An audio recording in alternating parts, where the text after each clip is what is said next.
कोणी दुःखी असू नये मा कश्चित दुःख मापूया. फार न बोलता तुमच्याकरता एक श्लोक म्हणतो गुरूंच्या प्रार्थनेचा आणि मूळ श्लोक घेऊन आरती.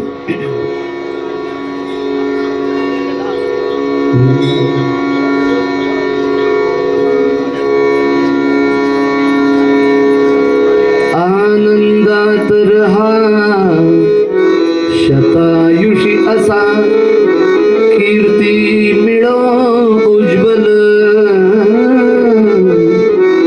उत्कर्ष मिळवा निरामय असा कारी दिसो कौशल